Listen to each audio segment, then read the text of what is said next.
আসসালামু আলাইকুম রহমতুল্লাহ।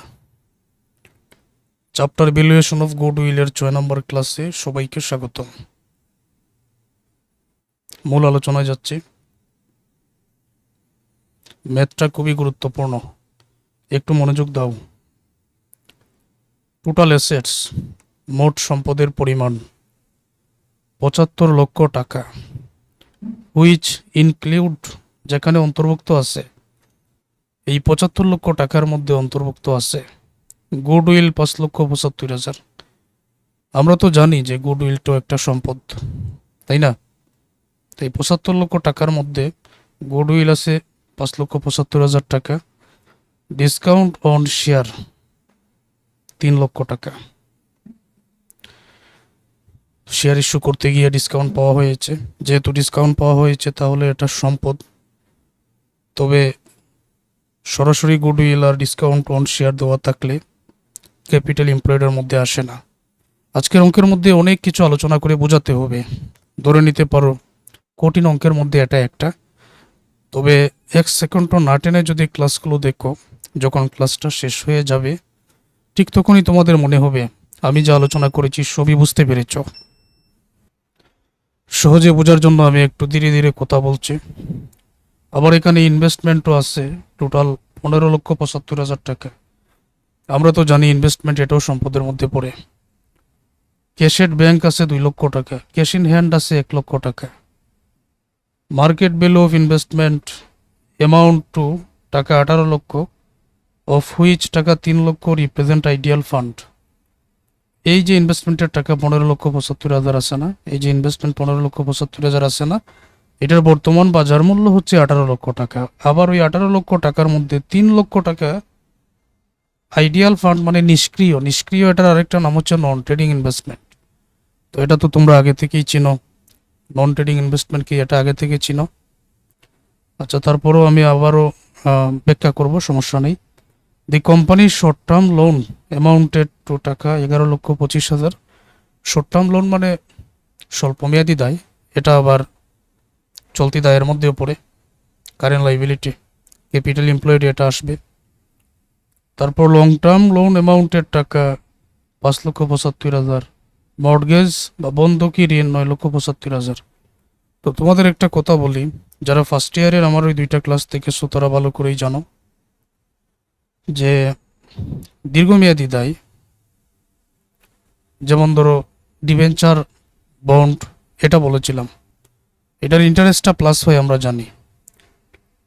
প্লাস হওয়ার কারণ হচ্ছে এটা দীর্ঘমেয়াদী দায়। কিন্তু তোমাদের এই জায়গায় যে লং টার্ম লোন বলে আছে আর মর্টগেজ বা বন্ধকি ঋণ বলে আছে, এই দুইটাও তো দীর্ঘমেয়াদী দায়। তাহলে এই দুইটার আলাদা করে যে ইন্টারেস্ট, সেটাও তোমাকে প্লাস করতে হবে। ঠিক আছে? The balance of reserve fund amounted to টাকা 3 লক্ষ। রিজার্ভ ফান্ডে 3 লক্ষ টাকা রাখা হয়েছে। The net profit of the company during the last 3 years. বিগত 3 বছরের কোম্পানির প্রফিট নিচে দেওয়া আছে। 2020-এ 8 লক্ষ, 21-এ 9 লক্ষ, 22-এ 13 লক্ষ। তাহলে কারেন্ট ইয়ার বা চলতি বছর হচ্ছে শেষেরটা, 2022 সালে 13 লক্ষ টাকা। The normal profit expectation of similar company is approximately 15%।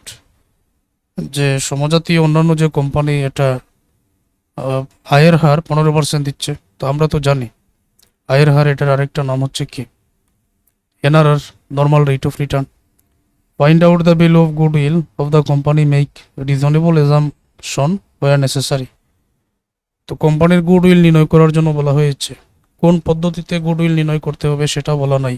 তাহলে কোনো কিছু বলা না থাকলে আমরা কোন পদ্ধতিতে অঙ্কটা সমাধান করব? সুপার প্রফিট মেথডে সবসময়। একটা কথা আমি আবারও বলছি, যারা পেইড কোর্সে ভর্তি হয়ে সম্পূর্ণ বইয়ের আমার ক্লাসগুলো দেখে নেবেন, তোমাদের শতভাগ প্রস্তুতি হয়ে যাবে ইনশাল্লাহ। যারা ভর্তি আছেন তারা সবগুলো ক্লাস শেষ করো, ইনশাল্লাহ তোমাদের পরীক্ষায় কমন হয়ে যাবে, যেরকমটা বিগত বছরে কমন ছিল। আর তোমার বন্ধুরা যারা অনলাইনে ক্লাস করতে চায় তাদেরকে আমার হোয়াটসঅ্যাপ নাম্বার দিয়ে দিও, তারাও যাতে পেইড কোর্সে ভর্তি হয়ে ক্লাস করতে পারে। আচ্ছা, তো যে প্রশ্নটা ছিল লক্ষ্য করো, আমাদের প্রথম কাজ হচ্ছে ক্যাপিটাল এমপ্লয়েড নির্ণয় করা। তো ক্যাপিটাল এমপ্লয়েড নির্ণয় করতে গিয়ে আমরা জানি গুডউইল হেড কোস্ট, যেটা হেড কোস্ট দিয়ে দেওয়া থাকলে আসে, না হলে গুডউইল আসে না, এটা আমরা জানি। আর ট্রেডিং ইনভেস্টমেন্ট আসে, নন ট্রেডিং ইনভেস্টমেন্ট আসে না। বর্তমান অঙ্কটার মধ্যে টোটাল অ্যাসেটস 75 লক্ষ টাকা, ঠিক আছে, কিন্তু আমাদের জানতে হবে যে এখানে টোটাল অ্যাসেটসের মধ্যে গুডউইল অন্তর্ভুক্ত আছে, এটাও তো আনা যাবে না। ডিসকাউন্ট অন শেয়ার 3 লক্ষ আছে, এটাও আনা যাবে না। ইনভেস্টমেন্ট 15,75,000 আছে, ওকে। তারপর ক্যাশেড ব্যাংক আছে 2 লক্ষ, ক্যাশ ইন হ্যান্ড আছে 1 লক্ষ। এগুলো 75 লক্ষ টাকার মধ্যে অন্তর্ভুক্ত আছে, কিন্তু এখানেই তো 75 লক্ষ টাকা হয়ে যাচ্ছে না। তার মানে আদার কিছু অ্যাসেটস এইটার ভিতরে অন্তর্ভুক্ত আছে। তো এখন আমি কি করতে পারি? একেবারে সিম্পল। টোটাল অ্যাসেটস 75 লক্ষ টাকা থেকে গুডউইল 5,75,000, ডিসকাউন্ট অন শেয়ার 3 লক্ষ, investment 15,75,000, ক্যাশেড bank 2 lakh, cash in hand 1 লক্ষ আমি সরাসরি বাদ দিয়ে দিব। বাদ দিয়ে দিলেই তো আমার বাকি যে সম্পদটা থাকবে এটা আদার অ্যাসেটস। লক্ষ্য করো, আমি এখানে শুরুতে লিখলাম টোটাল অ্যাসেটস 75 লক্ষ। যে সম্পদগুলো অন্তর্ভুক্ত আছে, যেমন গুডউইল আছে, ডিসকাউন্ট অন শেয়ার আছে, টোটাল ইনভেস্টমেন্ট আছে, ক্যাশেড ব্যাংক আছে, ক্যাশ ইন হ্যান্ড আছে, টাকাগুলো বসিয়ে এখানে যোগ করে 29,75,000।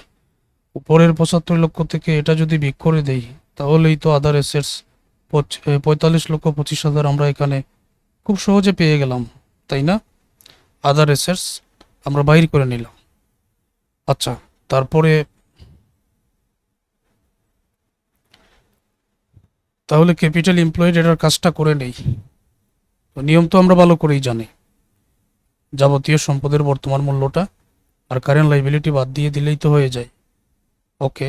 এখন এই জায়গায় লক্ষ্য করে দেখো, সম্পদের মধ্যে আমি আবারও তোমাদের এই অংশটা বুঝাই, একটু সময় দাও আমাকে বোঝানোর জন্য। এই যে টোটাল অ্যাসেটস 75 লক্ষ, টোটাল অ্যাসেটস এর মধ্যে এখানে যে সম্পদগুলোর নাম আছে এগুলো তো অন্তর্ভুক্ত আছেই, আলাদা করে বাইর করেছি যে আদার অ্যাসেটস আছে 45,25,000 টাকা, অন্যান্য সম্পদও আছে টোটাল সম্পদের মধ্যে, এগুলো আছে। আচ্ছা, অন্যান্য সম্পদ আমি নিয়ে নিলাম। আবার এই যে এগুলো আছে, গুডউইল তো আসবে না, কেন আসবে না? গুডউইল এর কোস্ট দিয়ে দেওয়া নেই। ডিসকাউন্ট অন শেয়ার 3 লক্ষ, এটাও আসে না, মনে রেখো। ইনভেস্টমেন্ট 15,75,000, কিন্তু আমি ইনভেস্টমেন্ট 15,75,000 আনতে পারবো না, কেন এটা বুঝো। কারণ ইনভেস্টমেন্ট 15,75,000 আনতে পারবো না কেন? কারণ এটার বর্তমান বাজার মূল্য 18 লক্ষ টাকা। তাহলে তোমরা তো ভালো করেই জানো যে বর্তমান বাজার মূল্যটা আনতে হয়। আবার এই 18 লক্ষ টাকার মধ্যে 3 লক্ষ টাকা আইডিয়াল বা নিষ্ক্রিয় অথবা নন ট্রেডিং। তাহলে 18 থেকে 3 লক্ষ নন ট্রেডিং, এটা তো আর আসে না। 18 লক্ষ থেকে 3 লক্ষ বাদ দিয়ে যে 15 লক্ষ টাকা আছে সেটাই আসবে এই ইনভেস্টমেন্টের টাকা। সুতরাং 15,75,000 আনতে পারবো না আমি। 18 লক্ষ টাকা থেকে 3 লক্ষ বাদ দিয়ে 15 লক্ষ টাকা ইনভেস্টমেন্টে নিয়ে আসবো। তারপর ক্যাশেড ব্যাংক আছে 2 লক্ষ, ক্যাশ ইন হ্যান্ড আছে 1 লক্ষ। তাহলে সম্পদের মধ্যে দেখা যাচ্ছে গুডউইল আর ডিসকাউন্ট অন শেয়ার আসছে না, ইনভেস্টমেন্ট আসছে। টাকা আবার 18 লক্ষ থেকে 3 লক্ষ বাদ দিয়ে ক্যাশেড ব্যাংক আসছে 2 লক্ষ, আবার ক্যাশ ইন হ্যান্ড 1 লক্ষ। আর আদার এসেটস যেটা নিয়েছি সেটাই আমি তোমাদের সহজে বুঝিয়ে দিচ্ছি, সবাই বুঝতে পারবেন, চিন্তার কোনো কারণ নেই। এই যে PB of all assets, cashed bank 2 lakh, cash in hand 1 লক্ষ। আমি কিন্তু এখানে গুডউইল বা ডিসকাউন্ট অন শেয়ার এগুলো আনি নাই। আবার ইনভেস্টমেন্টের মধ্যে 18 থেকে 3 লক্ষ বাদ দিয়ে 15 লক্ষ। আদার যে অ্যাসেটসটা 45,25,000 নিয়ে আসা হলো, সবগুলা যোগ করো 43,25,000। আর কারেন্ট লাইবিলিটি অঙ্কের মধ্যে একটা দেওয়া আছে, আমি অবশ্যই একটু আগেও দেখিয়েছি। কোথায়? এই যে short term loan amounted to টাকা 11,25,000, বাকিগুলো তো দীর্ঘমেয়াদী। তো নিয়ম হচ্ছে এখন কারেন্ট লাইবিলিটি বিক করতে হবে। 11,25,000 বিক করলে উপরের টাকা থেকে ক্যাপিটাল এমপ্লয়েড খুব সহজে পেয়ে গেলাম 52 লক্ষ টাকা।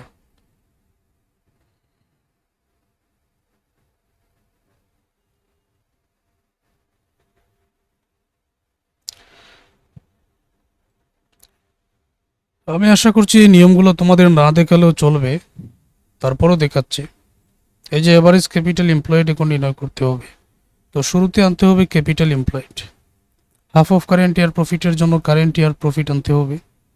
তারপর নন ট্রেডিং ইনভেস্টমেন্টের ইন্টারেস্ট বিক করতে হবে। তারপর ডিবেঞ্চার বা দীর্ঘমেয়াদী দায়ের ইন্টারেস্ট প্লাস করতে হবে। অবশ্যই ব্যাড ডেপ্ট এগুলা কিছু অঙ্কের মধ্যে নাই, না থাকলে নাই, কিন্তু নন ট্রেডিং ইনভেস্টমেন্ট আছে, নন ট্রেডিং ইনভেস্টমেন্ট আছে এবং আমাদের এখানে দীর্ঘমেয়াদী দায়ও আছে, সুতরাং এই দুইটা আসবে। আচ্ছা, এখন যা বলি তোমরা মনে রেখো, অঙ্কটা লক্ষ্য করো।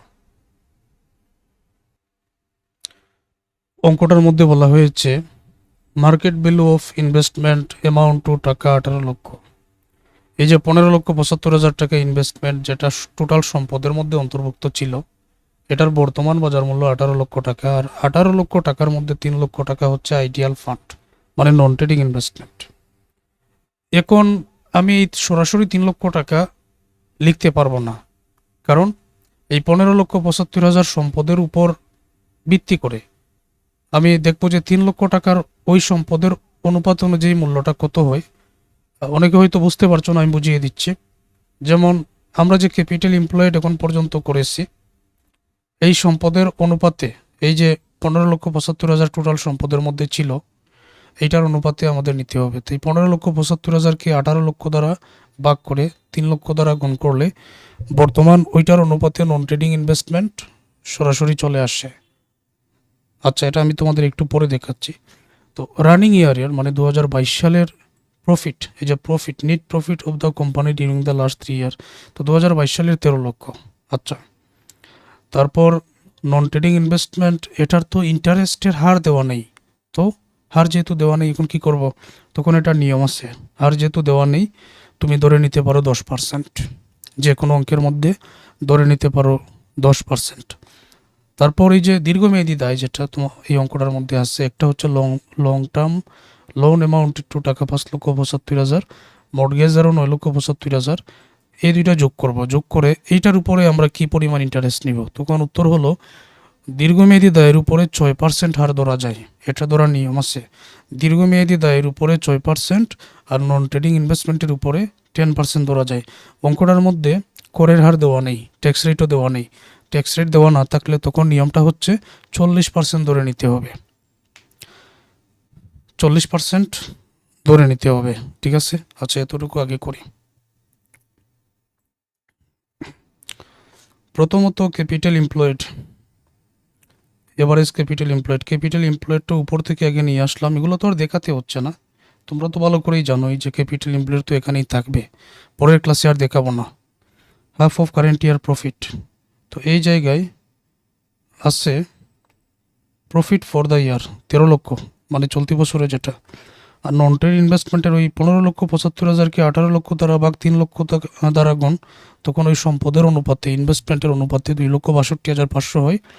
এইটার 10% এখানে নিয়ম অনুযায়ী বিয়োগ করতে হয়, কারণ আমরা জানি নন ট্রেডিং ইনভেস্টমেন্ট, এটার ইন্টারেস্ট বিয়োগ করতে হয়।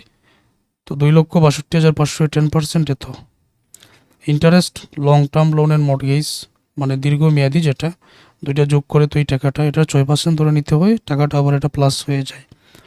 13 লক্ষ আর 93,000 যোগ করো, তারপর মাইনাসের এটা বাদ দাও, 13,63,750। এই টাকার উপরে 40% ট্যাক্স রেট ধরে নিতে হবে, এটা বিয়োগ করলে এই টাকাটা পাওয়া যাবে। এই টাকাটাকে এখন হাফ করতে হবে, হাফ করে টাকাটা এখানে নিয়ে আসো, উপরের টাকা থেকে এটা বিয়োগ করলে এভারেজ ক্যাপিটাল এমপ্লয়েড তুমি খুব সহজে পেয়ে যাচ্ছ। পরের সমাধানের জন্য আশা করি আর প্রশ্ন দেখাতে হবে না, কারণ হচ্ছে এখন তো এভারেজ অ্যানুয়াল ট্রেডিং প্রফিট অথবা এভারেজ মেনটেনেবল প্রফিট এটাই বাইর করতে হয়। তো এভারেজ প্রফিট যে 3 বছরের আয় দেওয়া আছে না অঙ্কের মধ্যে, যোগ করে 3 দ্বারা ভাগ করে এই টাকাটা। আর নন ট্রেডিং ইনভেস্টমেন্টের আমরা যেটা আগে যেটা পাইছি 26,250, ওইটারই 10%, তো এটা বিয়োগ interest on long term loan and মর্টগেজের 15,50,000-এর 6%, এটা যোগ 10 লক্ষ আর 93,000 যোগ করে 26,250 বিয়োগ করলে এই টাকাটা আসবে। তো এটার উপরে ট্যাক্স রেট 40%, এই টাকাটার উপরে 40% ট্যাক্স রেট বিয়োগ করলে এআইটিপি বা এভারেজ মেনটেনেবল প্রফিট যাই বলো না কেন পেয়ে যাচ্ছে। Normal profit average capital employed উপর থেকে নিলাম, আর নর্মাল রেট অফ রিটার্ন অঙ্কের মধ্যে 15% তো দেওয়া আছে।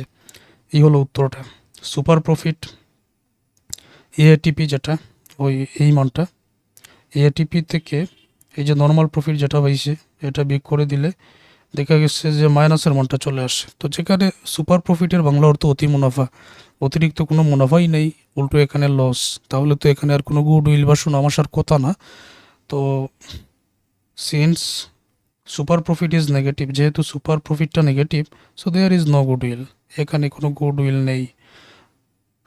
তো আশা করছি এই কঠিন অঙ্কটা তোমরা সহজে বুঝতে পেরেছো, না বোঝার কোনো কারণ নেই। আমি যেভাবে আলোচনা করছি সম্পূর্ণ বইয়ের কোনো চ্যাপ্টার নিয়ে তোমাদের ভাবতে হবে না, শুধু কষ্ট করে আমার ক্লাসগুলো মনোযোগ দিয়ে না টেনে দেখবেন, তাহলে আয়ত্ত হয়ে যাবে ইনশাল্লাহ। আচ্ছা, পরবর্তী ক্লাসগুলো দেখে নাও, আর প্রতিটা ক্লাসে যা বোঝাই এগুলা খাতা কলমে প্র্যাকটিস করো।